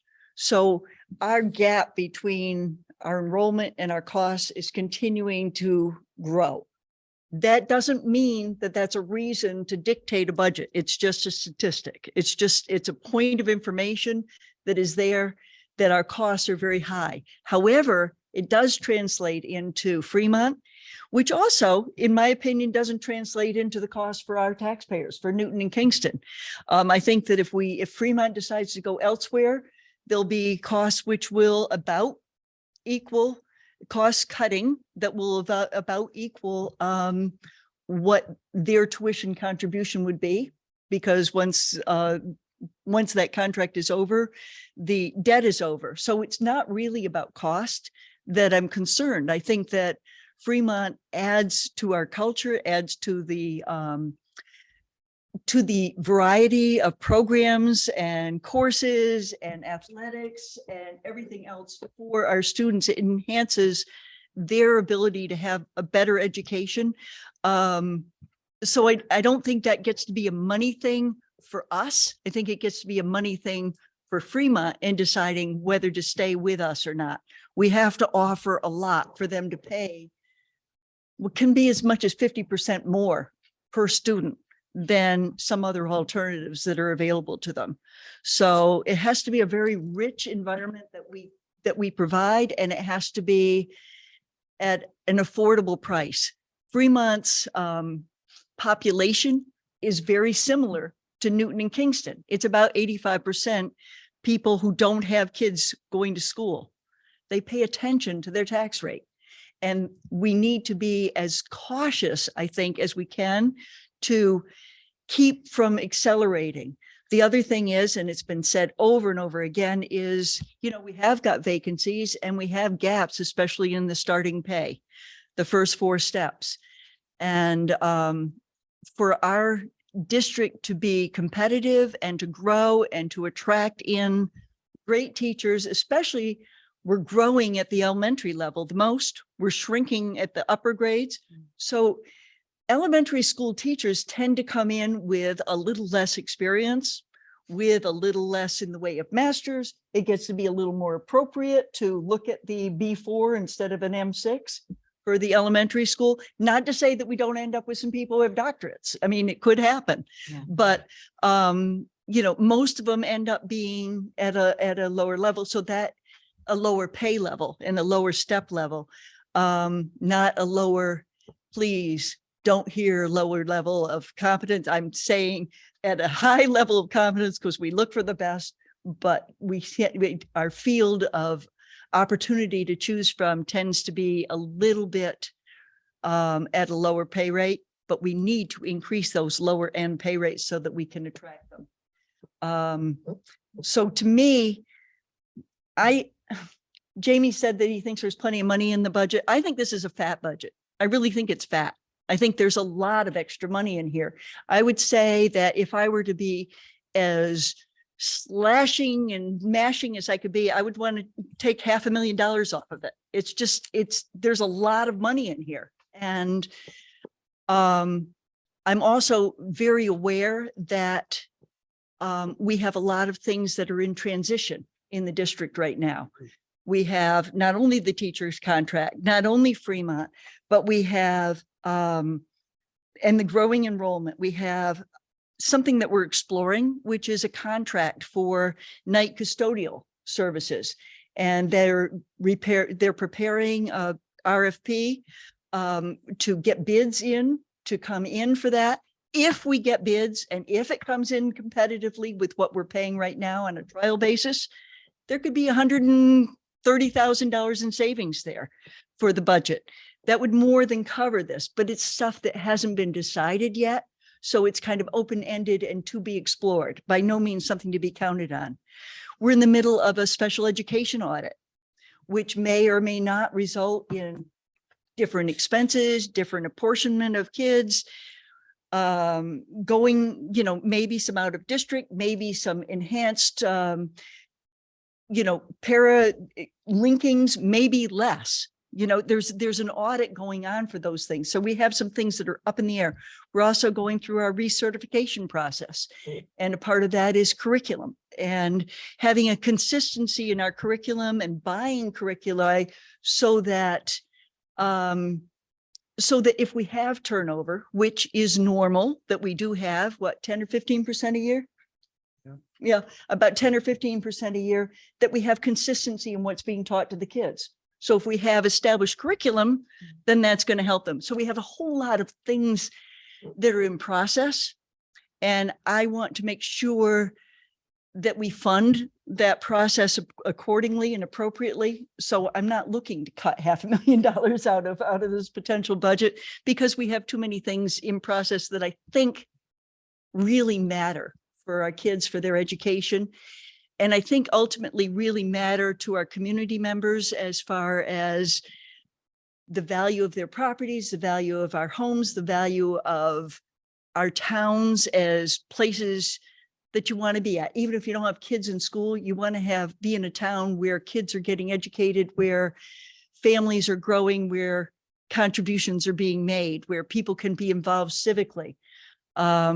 So, you know, I'm just saying that I'm behind this proposal. I think there's fat in it. I think it's safe. I think it's one of the concerns that I have is that it doesn't cover capital improvements. And I know that's a question that came in from a lot of our people, is we've had, I think you said, roughly 307,000 in capital improvements that were not budgeted over the last 5 years or so. Is that right? In the 300s, yes. But it's in the 300s. That's not in the budget. And it's not something, it's one of the things that was said last night, is that the school board is going to propose, and the administration's proposing one to bring to them, a warrant article for increased capital reserves to be spent on some of these things. I think we need to transparently and openly plan and bring before the voters plans for capital improvements and how we're going to maintain our facilities. And it needs to be, what I dislike intensely is this year-end spending spree out of unexpended funds at the year end. I don't want to plan for a budget that has an extra couple million and then the school board said, oh, let's put in some capital improvements that we should have planned for. I want them budgeted or warranted or something. I don't want these kind of, it feels almost shady. It feels distrustworthy. It feels like it doesn't trust the voters to support our system and our facilities. So I really want to see, that. And when that warrant article comes before us to vote on, I'm going to be voting in favor of it. That's one of the things budget committee members get to do, is to give their approval for different warrant articles or disapproval. So those are some of the things, some of the thoughts I'm having. I guess that's about it. So I'll go last. But you already went. You No, went 15 remember I said, times. Steve, I'm sorry, I had a lot of comments. So something interesting came up last night just regarding the additional warrant article, Tom, that you guys were going to put forth to cover. What was the specific warrant article you're going to put forth? That would be appropriate to address to Jamie. Oh, I'm sorry. I thought it was Tom that said he was going to be putting, Yeah, but it's- I apologize. Yeah. Jamie, the additional warrant article that, The two that were discussed last night, one of them was the capital expenditure trust fund. okay, That's one that Ms. Collier was just talking about. The other was I believe the utility trust fund to cover energy costs, I believe, are the two that were discussed last night. okay. And you don't have dollar We amounts? didn't discuss numbers. Okay. Superintendent Ambrose and Mr. Angel were going to work together on a proposal and bring that to the board for discussion. Either the 17th or the first meeting in January. We didn't really specify when it would be. Within the reasonable bounds of the timeline. Yeah, I mean, there's a timeline. I think they got to be in by the second or third week of January. So it's got to be one of the next. I think they even have to be in before the public hearing because they have to be part of the public hearing. So I think that's January 10th, if I'm right. So I believe those warrant articles have to be presented at the public hearing. So it'd be one of the next two meetings, and we have a meeting on the 17th and one, I think the 3rd or 4th or something. I'm not sure the exact January date is Wednesday, but whatever that Wednesday is. Thank you. So, I mean, so again, just a couple of points, I have concerns with the utilities trust fund. If it doesn't get passed, then that's additional money that needs to be taken from the budget to cover the additional expenses. So I have a concern for something like that. Again, it's something that we anticipate the district having to absorb. We want to set up a fund to cover it. If it happens, it's probably going to be happening. I think it's very likely that go ahead. I was just going to, just so you're aware, there's 75,000 in that fund today. Yes, yeah. But I mean, I think everybody's aware of the cost of fuel and, and energy and all that stuff. So I suspect that would go very quickly. I'm not really quite sure. And I'd be curious to see what the amount is. But again, just from a budget standpoint, I have concerns if that doesn't pass and we end up having to dip into the budget additionally to cover additional expenses, right? Because that is a potential. I know like home budgeting, I budget in for increases based on rate changes and stuff, but we didn't do that, which is fine. But again, that's a concern for me. So when we're talking about there's a lot built into the budget, there is some things that aren't built into the budget that could potentially impact it. I've heard a lot of perspective regarding the 85% of our community, but I want to give everybody some perspective on an unsolicited statement my son said today, not in relation to the budget, but as a relation to something that was going on in school, and that Sanborn can't keep teachers. So I just want to give you a perspective of students. So I feel so passionately regarding anything that pertains to teachers. I want to see the contract pass. I want to see an enticing environment for teachers and staff and admins. Like, I want this to be a big, happy place and everybody wants to come work for Sanborn. I really, really do want to see that. I want to see consistency with teachers within our district. My son graduated last year and he had one teacher that barely even remembered him when he did that school walkthrough. And that was sad for me. That's a Sanborn tradition. And there was nobody there that knew my kid other than the recent teachers he's had. You know, all of my youngest is in 5th grade. Not one of his prior teachers is still within our district.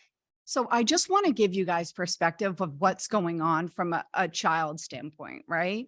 So, you know, that communication, that pass off year to year, that's not happening amongst students and teachers. And it's just not there, which is fine. It's a challenge that we have to embrace, but I don't think that this 100,000, the 101 is the appropriate area. I think if you want to make a reduction to the budget, you do it somewhere else. I don't want to see anything that's going to impact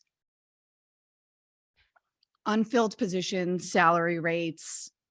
I just don't want to see it for a budget committee member, and knowing how important this emphasis is for us as a district. I would like to see that money come from somewhere else. So, you know, those are just a couple of my inputs. That's it. You know, if I could, one of the things I just wanted to respond to, I have obviously no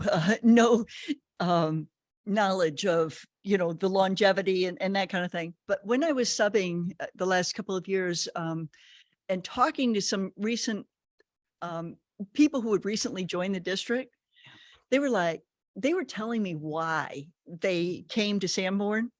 And they came because they learned what we were doing, how we were doing. They learned the way that we work with kids, the way that we were,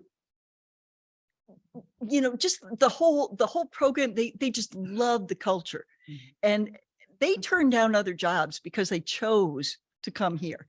There are going to be people every year who are going to change jobs. They're, you know, they go for various reasons. I know there was a whole exit interview thing that was done.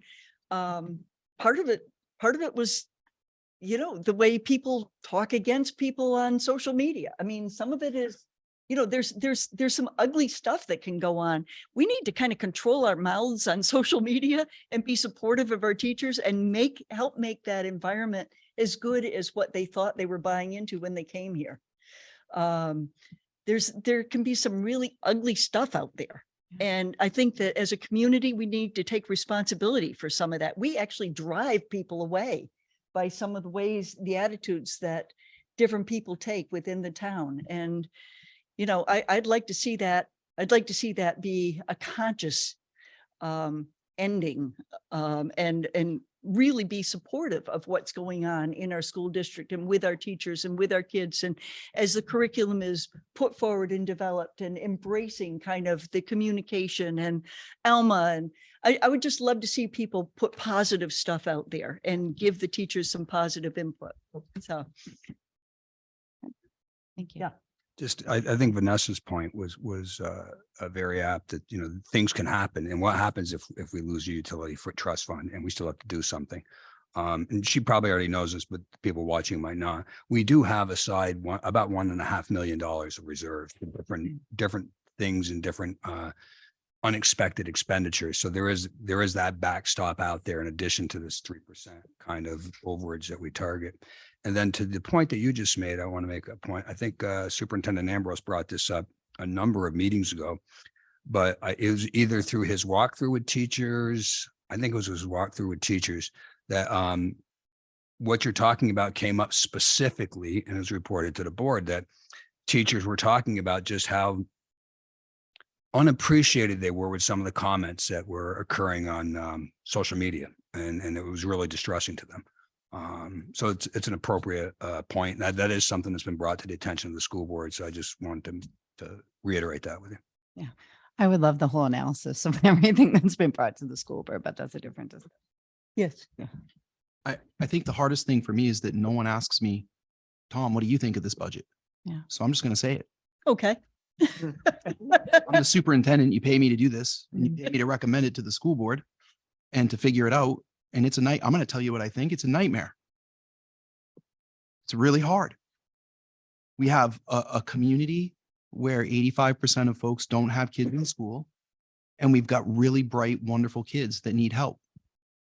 And striking that balance is incredibly difficult, incredibly difficult. And that's what we're trying to do. And that's why this is hard, is because it's not easy when it's that imbalanced. If it was 50-50, it'd be easier. If it was 60-40, it would be easier. 85-15 is tough. And so I think that we have to figure out how to straddle a very complex situation. Does this, so if you, no one's asked me, hey, Tom, does this budget have everything that you want in it? You haven't. I want to ask if it has everything you need. I had everybody else I asked Yeah. if it had everything. I did ask all the administrators that information. I'm just I saying- didn't sit in your group, so I couldn't ask you that. You're always question. welcome, but I'm saying no one's asked. Yeah. No, it doesn't have everything I want. Not even close. I don't have a jazz band. I don't have a ski team. Yeah. Right? I don't have a scoreboard for out back where I Lights. desperately want one. Lights for the field, Mhm. AstroTurf. Would you like me to keep going? I just listed about 2 million, 2.5 million.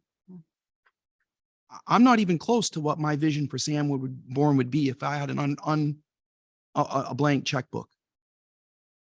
But I have to keep the votes of the 85% that don't have kids in school.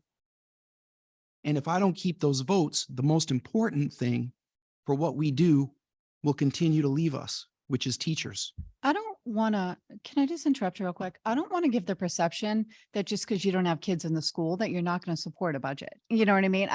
I know the point that's trying to be made, but there are a lot of people that I communicate with that don't have children in the school that will support. I'm not saying that. I'm Yeah. simply saying that the one time that I put up a budget that was above the default, Yeah. it was about 260,000 over. It failed by 10 votes. I couldn't even pass that. Yeah. So if y'all want to, like there are superintendents sitting in rooms like this right now where the conversation is, how do you get the budget down by 1%, -1%? I am so grateful that we're here talking about the difference between 3.8 and 4.4. I just need you to hear that. I'm grateful for that. But the issues with teacher retention lie in the salary schedule. And I'm playing a long game tonight. I'm playing a 3-year long game.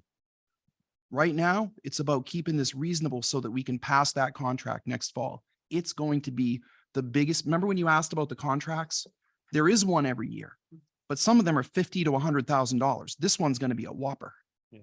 It is. It's going to be a whopper. And I'm just sharing with you that if you said to me, hey, Tom, what do you need to do your job? What do you need to get this done? I need to fix the teacher pay and maintain the benefits. That's what I need, because I can tell you right now, believe it or don't believe it, pay is a major problem in those exit interviews. I know. Pay is a major problem in hiring. We had teachers, our new principal, Adrian, at the Memorial School, he had a teacher that he wanted to recruit from his old district, and they got 10,000 more in Winnicott. It had nothing to do with failed contracts. 10,000. I had a guy leave last year, 30,000 because of the failed contracts. Now that was an internal person that left. And we can say whatever we want. Look, social media is a major problem everywhere. Yeah. And it really is. I've had teachers this year sobbing, talking to me about what they've seen on Facebook. I don't know if Dan's noticed, but I only post stuff and leave now. I don't talk on it at all anymore. I've taken his advice. Superintendents should not be on Facebook. So I agree with Mr. Guide wholeheartedly on that front. Yeah, I had a Yeah. point. You had a point. You were right. I mean, I post it and I leave it, right? Y'all want to talk to me, call me. But I just want to be really clear that I believe that there's enough money in this budget to handle the budget and to move forward for next year wholeheartedly. I truly do believe that. And when the board asked me to bring what we would reduce, I did not think the 101,000 was going to get cut.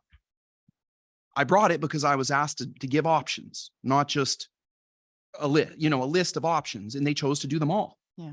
And if you uphold that, I do think that it sends a message to everyone that we're trying to balance this. It is still a huge, by far the biggest increase I've had since I've been a superintendent. You do know that, right? Like this is the biggest budget increase since I was hired. What are historically your budget increases, Tina? I've done negative before. Yeah. No, I know that you went Yeah. down. I do know Yeah. that. Yeah. But- I think maybe one time we were at 2.5, don't quote me. I'd have to go get the Warren articles Yeah. but never 4% or 3.8 or. Yeah. I would never put that up without it. But I mean, realistically, I mean, inflation is higher, you know what I mean? So it's, it makes sense that you're gonna have the biggest Well, increase. no, I thought we were going to be at 8% starting this process. Yeah, But the other thing is that most of the increase is voter approved salary increases. Mhm. They're contracted bargaining agreements that are already in there, you know, and the teachers had a very modest one the last time. Next time, it's not going to be so modest probably, and it's going to be, you know, it's going to be hard to get it passed. It's going to be hard to swallow it. We need to help prepare that as much as possible by showing our level of cooperation with the community. And I'd also like to say that this 85%, yeah, there are a bunch of people who don't have kids in the schools who totally are like, whatever you want to spend, that's fine. You know, I'm behind you. I love education. I love kids, da, da, da, da, da. There are also parents who are in the 15% who say, you know, this is getting really steep for me and I want you to hold the line. So Yeah. it's not like it's a clear delineation of us versus them. It's not something like that. yeah. You know, from a personal standpoint, I've invested myself with the schools. I don't have many kids in there. Mhm.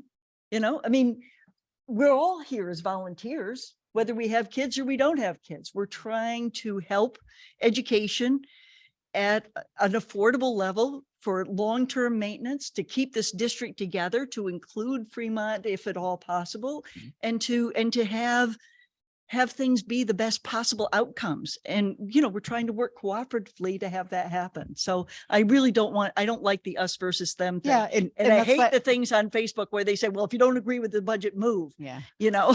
And that's why I just don't like that distinction that it keeps getting brought up, that 85%. I think we're feeding into that. Well, that's a that, really good point. you know, it really is, you know what I mean? I wish people would stop saying that because this is supposed to be a budget that supports the entire community. I'm not drawing a line as to am I supporting them or this or us or you or no, it's for everybody. So Can I just say one last quick thing? Yeah. There is one thing that's not in the budget that needed to be in the budget, and we've got to talk about it. And I'm already working on some fundraising. But if you guys said to me, hey, Tom, what would you add back? You're not asking, so I'm just going to say it. I would put $30,000 or even $20,000 or $10,000 in for the shop program. They need some new saws. And Jen met with them and they're developing a 5-year capital plan for the woodworking program and welding, right? But some of the things they said, look, we can live without that. They got like 12 in there. I would say to you, if y'all wanted to do something nice and kind of say, okay, you know, we get it, uncle, what could we do that would help the kids some? Put 10,000 in for the shop program to buy saws. They need it. Just saying. Could that be part of the warrant? It could just be No, part it of the would just be budget. in the budget. It's only $10,000, but it just sends a message that it's about the kids, you know? Ken? I want to remind you that you said earlier that we are in better shape than a lot of the local school districts. We are with hiring. It's been very difficult though. Right. We opened, thank I goodness. understand that, but we're still in better shape. So we talk about salaries and we talk about other things. We're still in better shape than a lot of the other communities. We are, but our turnover has been extensive. But we're still in better shape. We are. Yeah, how do I? What are our class sizes comparison to local districts?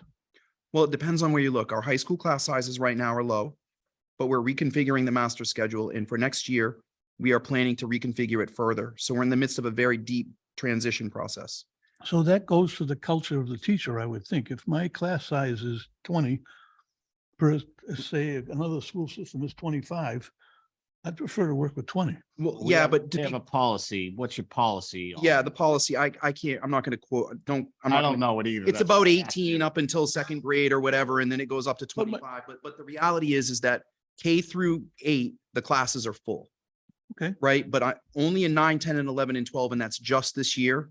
And it's being rectified because Jen has some great ideas about what to do with the master schedule to level it out. We are also planning to offer college prep and honors next year because we But- need to separate a little bit. Yeah, I'm talking to the culture though, that keeps the teacher. You know, that's the smaller class size, and we're class sizes are probably right in the norm, I would think. We're not particularly high, are we? No, I'd say we're about average. I would say we're high, based upon looking at what the Department of Yeah, we're if he's- higher than other people. If he's Well, talking In our class 25, sizes? we're high. Yeah, I'm saying it wrong, but we have a lower student teacher ratio. There you go. So we are, when I'm thinking higher, we're in a worse case scenario than most of the surrounding districts in that particular metric. We have a higher student teacher ratio, right? No, it's lower. Lower. Yeah, it's lower. Yeah. So It's again, lower. that's got to be part of the culture that the teachers will stay for. If a teacher moves for $30,000, I don't care. We're not going to pay that. I think it'd be interesting to do a survey, and have you done this? A survey on, with the teachers on, would they rather have a few more kids in their class, or would they rather have higher pay? I'm not aware of a survey on that. No, I've never done a survey. It'd be interesting to hear what they have to say instead of our opinions. Always. There's a lot of surveys I'd love to put out there. We're talking about those. What? I said, there's a lot of surveys I'd love to throw out there. You should suggest them to the school board. I They- certainly can. Yes, Dan. I have another question for Matt. The SST Mhm. tuition, Yes. what did it actually come in at? All I right. know when you guys gave the presentation, you had some bigger and biggest numbers. Yeah. What did it actually come in? Okay, at? so let me give you a little bit of history on this, okay? So last year we were paying just over $3,500 per pupil. Yeah. And the rumor when I was building the budget was about, I was told 3,800. Okay, Okay. And so if you kind of extrapolate what the future increase would be, the next step would be 4,000. sure. Okay, so when Tom was the one who got the update, and they didn't increase that much higher than last year's rate. Okay. Okay, so you have to kind of look at it as more of a flat kind of perspective Okay. as opposed to going up to 4,000. It really did come back shockingly level this year. Yeah, I mean, I remember the presentation, we were all worried how high it was gonna go, Yeah. you know, and obviously. Yeah, it's not good. It's an awesome asset to the school. so. yeah, and unfortunately, at You that guys talking time, about limiting kids, and I'm like, wait a second. yeah. Yeah, I just want to make sure you know that I was just bringing it up that we don't have a policy set limit. Yeah, I do not support that. right. Any kid who wants to go to SST has my full support. And we will scrape, beg, borrow, and call people for donations before we would let a kid go. That's good. Agreed. Yeah, But there is, I'm sorry, we would use the contingencies if it Sure. got that bad. Sure. have we ever maxed out the ability to send a kid to? Came close my first year here, but Yeah. we're not close Because now. I know when my son tried to go, the programs are maxed out that he Oh, wanted to get full. into. They get full, but it's not our inability to send them. So there's a difference between us saying no and them not having the seats. Yeah. We would always be willing to send them, but they have to be accepted into a seat, and sometimes the seats do fill up. About 8 years ago, 7 or 8, maybe 7, we had 100 kids that we were planning to send, and it got to be, there were like 120 who wanted to go. Mhm. And I don't know if that was when your son was doing that, and it was, they didn't have the seats for it. Yeah, this But was there just a was, couple years. yeah, there was a whole conversation about, do we need to put more money in the budget about it and all that kind of thing. And it was really a matter of, But more money wouldn't have helped you. no, If they're not gonna. Right, if take- they don't have the Yeah. seats, it Yeah, doesn't matter. exactly. More Money wouldn't Right. have done anything. We've never had a problem with being able to fund it SST because I would just say, let's figure it Yeah, out. right, sure. Yeah. Are the numbers creeping up? They are. Okay. Yeah, I know slow- they went slowly. down. Yeah, right. They went way down during the pandemic and they're starting to slowly creep up, but the word I'm hearing is that some of the current juniors may not participate next year. So Jen was saying that she's hearing from the kids Okay, that some of them like it, but they don't love it and it's tricky, and sure. the scheduling is always difficult for those types of. It is programs. hard. I heard there was something about the schedule this year that they were leaving like halfway through a class almost. Yeah, yeah. And it wasn't, Yeah. It's never don't get optimal. me wrong, I'm sure I you know. guys have to manipulate it like crazy, but. Yep. Halfway through a class kind of sucks. It's one of the variables that's affecting the class sizes that Ken alluded to.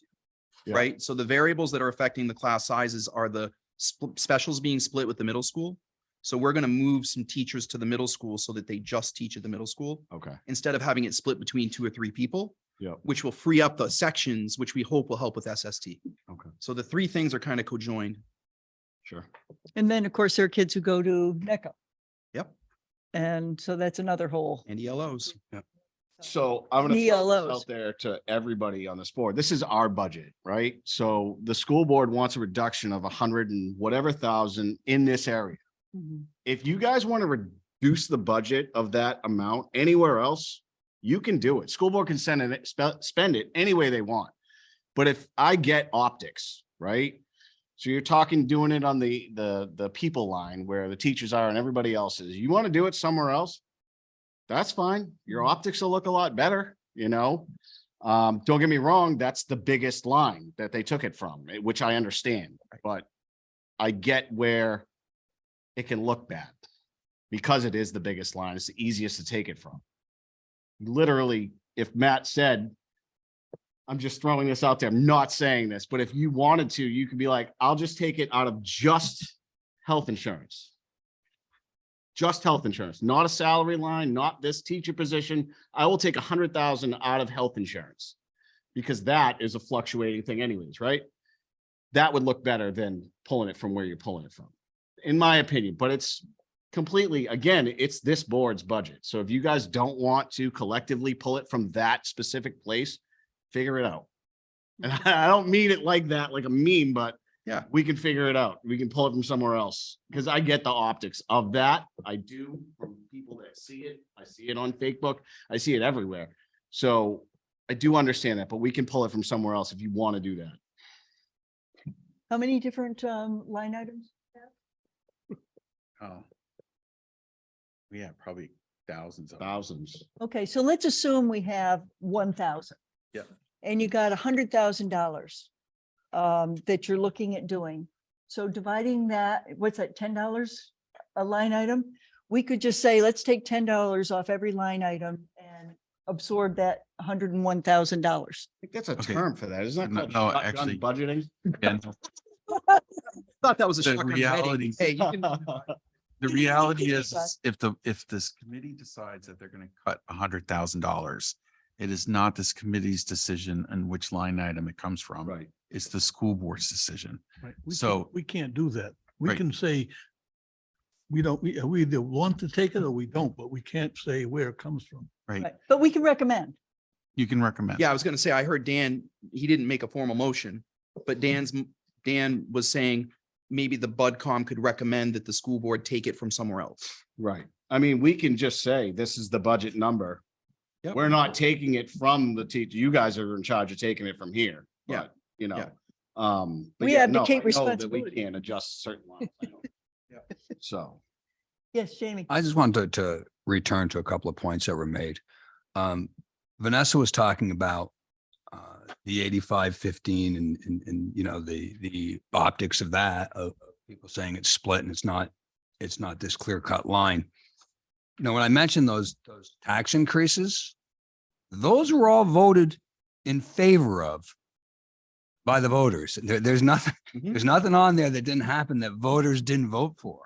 So that 85% or a majority of the entire 85 and 15% voted for all these increases. At least I'm not as familiar in Kingston, but I think it happened the same way there. In Newton, for the town, they voted for every single warrant article.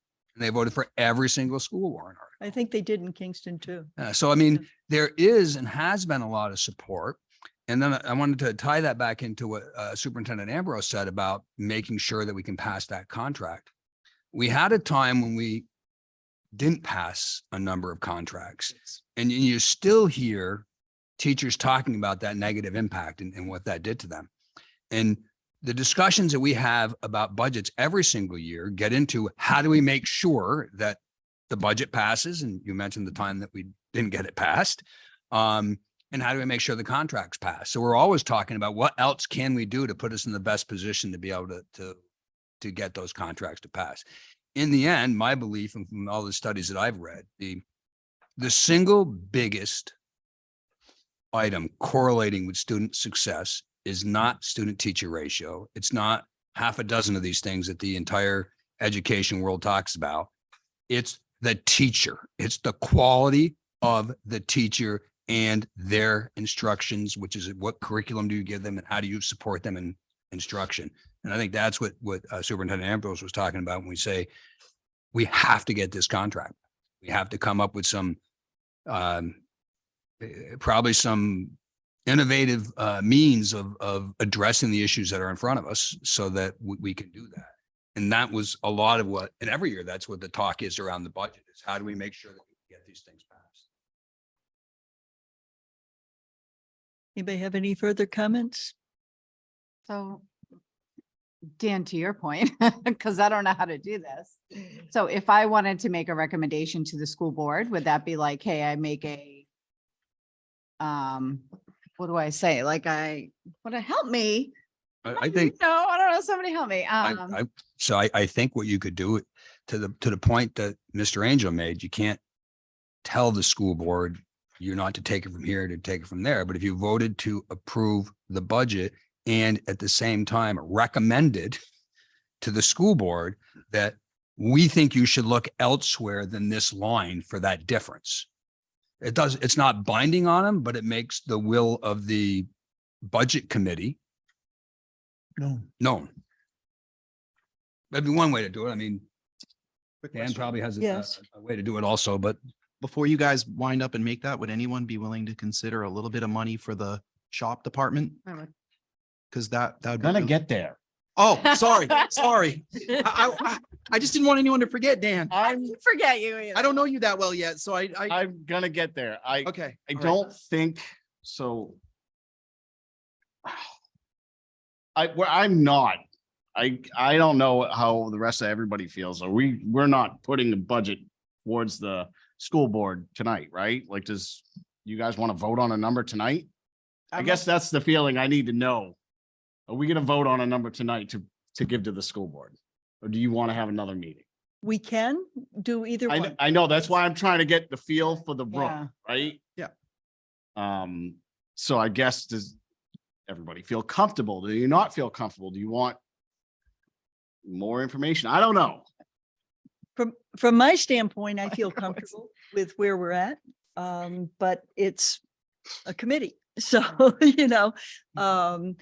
if you feel that you need to think about things, if you feel like you need to kind of go through and maybe come up with areas of recommendation for, $101,000 instead of, Yeah. and then come back and, talk about it next week. Whatever the will of the group is, whatever you want to do. I think there was gonna be one recommendation is if the intent was for us to vote on it, having the decision made yesterday doesn't give us a ton of time to really Right, like and that's process it. what I agree. And I mean, we're gonna discuss how this goes next year, but like right now. Yeah. I agree with that. Yeah. Yesterday was the number and now today, like, what was the email come out at like 7? I don't even know what time it was. I was like, really? No offense to when it came out either, like. It's- it's done on I that. felt like it was rushed. Yes. I agree with you. Okay, so our calendar has been that we would have conversation about this, that we would hear the recommendation, that we would meet next week at 7:00 and hopefully be ready to come up with, a vote on a recommended budget for the voters. Is that what you would all like to do? Are we ready to adjourn and I meet don't want to next? adjourn. I still have stuff to say. Okay, so so are you ready to tabling any kind of vote or further discussion on any specific number until next week? Yes. I just wanted to just point out, before you say or everybody agrees to do it next week, you should probably poll that everybody's available, because you don't want to disenfranchise somebody that can't make it. And so let's say everybody gets together for the next meeting and one person can't make it. That could be problematic. So, It was on our calendar. okay, Yeah. So it should be something that. Pretty sure it was on our calendar. Okay. Yeah. Should be. I am a sleep on it kind of girl. I don't like, that's why I ask a lot of questions during conversations, because if you They're know, good. it's- yeah. They're good. Yeah. Okay. Okay, Dan, you had something. Can I just? Courtney take wants a 5-minute break. 5 minutes, please. Oh, yeah. Everybody, everyone. 5-minute breaks. We're back. What I was just. Okay. I just wanted to say that my first and highest level of recommendation is that the school board look very carefully into outsourcing on a more permanent basis, the evening custodial help. It seems to me that's the least, first of all, there are vacancies there. It's not, there's no RFPs, there's no RIFs involved. There's nothing involved like that. And secondly, it's being tried on a trial basis and it's working and helping. I think it's only being 3 people instead of 4 that you have under contract, but it's obviously subject to people responding to an RFP, and you can't really put in a budget how much you want to have in there ahead of putting out for contract, because that lets everybody know what you're planning on. So it's something that's more conceptual to recommend to the school board, and the school board actually sets their line items after the March elections. So, once they know what budget they have, that's when they establish all their line items and they can do some shifts. So we can make some recommendations about it, but, right now it's just talking about a big number, and we can tell them, look, I'm not comfortable with the way you're getting to that number. I'd like you to explore this when the time comes. So that's just my thought. Dan, you had some stuff you wanted to say, I did. didn't you? No, I didn't know if everybody else was still wanting to discuss things or not. I thought you said you had a few things you wanted to say. I'm just trying to respond. Now I've lost it. So, but anyway, so I guess It's all Courtney's fault. I wouldn't say it. Times today. And that's because Vanessa brought her coffee. So I here's just what, like to assign blame. so here's what I understand. And I think I'm not ready, like I said, to vote on this tonight, but what I'm thinking in my head is I'm thinking that so school board, it's a bottom line budget, period. Doesn't matter where I say or we say to take it from, they could just put it right back in. It's our budget that's presented to voters, but the school board still can spend it as a bottom line budget. All they have to do is meet in Jamie's finance committee, transfer a couple lines, and it's right back in. It doesn't matter. So with that said, I'm in favor of reducing the budget by 101,000 or whatever it is, just not there. So I'm actually in favor of reducing the budget by 91,000 and putting 10,000 towards these shop saws that may or may not get bought, but it's up to the school board. So like, as much as I say that, like I can say, let's put 10,000 into the shop budget and let's take this 91, whatever it is, out of this budget. In the end, it's still up to the school board how they're going to spend it. So those are my thoughts. So yeah, I would like to get a week to try to craft something to look like it should look to me anyways. And then if you guys agree, we can go forward with that. I'm sure everybody else will have their opinions on other things as was seen by this tonight. But that's where I'm at.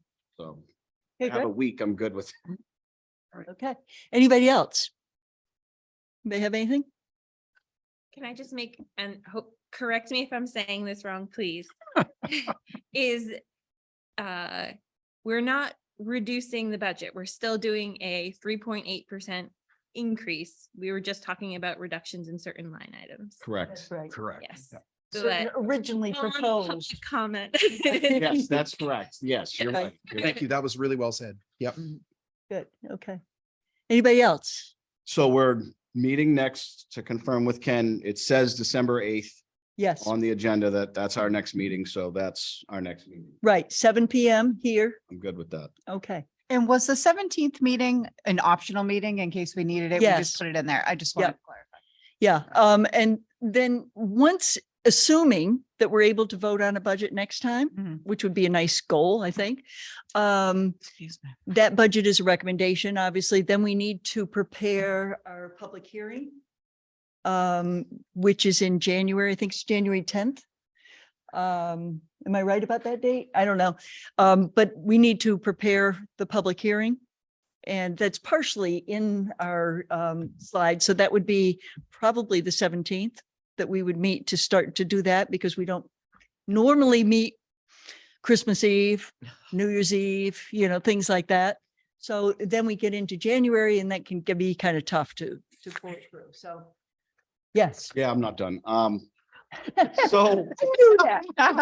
it's just, I'm remembering things, right? So I used to do this. So in the past, now I remember why I don't really need to craft anything. We would ask the superintendent to come back with a budget with our recommendations. Mhm. So we would say, we want a $91,000 reduction somewhere other than those line items that are already on there. And we want the $10,000 into the shop budget, and we'd like to see what that budget looks like. And then he does it and brings it back to us next meeting. We all look at it. So I'm not picking the line items. That's your job, right? Thank So you. we're not happy with what line items were already picked. Yep. So we're asking for you to pick different ones. That's how I remember doing this. So if you guys want to do it differently, that's fine, but that's how I remember doing it. I have no Nobody problem. knows the budget better than him, maybe him. But Yeah. that's truthfully how I remember doing this when I did it at the other school. So, I mean, if that's something that you guys want to do and he's cool with it and Annie's fine with it, I'm good with it. I would much rather he did it than me fumble through this Yeah. or any of us. I would rather see that. Well, I also get paid to do it and you have a job. That's that you need true. to do. So That's true, Yeah. but I'm happy to do that. that would be my recommendation. If we need to I like vote that. on it, I'll vote on it. But I that don't would think be we need to vote my on it. Let's do it. recommendation. That Yeah. I'm good with it. Just take the delta out for the shop stuff and Yep. and put it somewhere else. Yep. And then do that. And I'll be good with that. I can tell you that we'll take some out of insurance Sure, and we'll take some out of, there'll still be some in this area, but not as much sure. because it's the biggest pie of the budget. I get it. And the There's biggest some sup- things that are avoidable and some that are not. Yeah, and the biggest supply line in the budget, as you know, Dan, is the high school, Yep. $450,000 or $500,000. Yeah, So there's going to be some money that'll come out of there sure. for sure. I can look it all over though and talk to my team and try to Mhm. sprinkle it through instead of having it be a lump out of somewhere that Right. makes. And it's not this huge number that we're talking either. No. No, so I mean, that's the good thing. It's not this huge number that has to all come from something, That's right? You're correct. not eliminating a program. No, It's just, it's a smaller number that you I like. mean, you if said. Christine had her way, it'd come out of sports, but I'm not. That's- I like Christine, but I'm gonna be cool and I'll still all uniform. I know what inflames people. We're gonna focus on things that. Just in my opinion, when you talk to your team, just make sure because again, there's optics on that side of the house too. Of course. So you're very clear that this is fluid. And Right. that if the plan was that you're going to be able to do this, you'll still be able to do it. Line items can. Right, and that's my point, and Jamie's getting it. in that, Like, I get it, get that the school board can still spend it any way they want, Right. but it's just, we need to see it for ourselves a certain way. We believe In order to we believe in recommend it to the- collaborating, not just doing things unilaterally. Yeah. Yep. So that's fine. Really, it's totally fine. Yes. It's a great Ken. idea. Ken? So are you still looking for the same number we were talking tonight, or are you going to It's 10,000 less. 10,000? 10,000 more. More. No, it's 10, so. The reduction is 10,000 less. I know, right? Budget is 10,000. Bringing in for those saws. Okay, so I'd like to make a recommendation, if we can do this, come back with a budget with the same number we have tonight. Take 10,000 from someplace else. So it's not. I'll come with 10,000. both. That's fine. That's great. I'm That's gonna great. find 10,000 for the shop two different ways. Yeah, sure. Okay, that's I great. can deal with that. Is there anything else? I just don't think we should leave yet because it's not 10. Are you kidding me? I'm shutting my laptop, Jamie. Yeah, really. We are, But not quite. If we don't prove it next week, will we meet on the 15th? the 17th? That 7th? No, 15th, yes, 15th, Okay, yes. I won't be here that night. Okay, then we better approve it next week. Yeah, I'm just letting you know. I can't be here. Okay, we are adjourned. Now we'll wear them. Now you wait, hold on.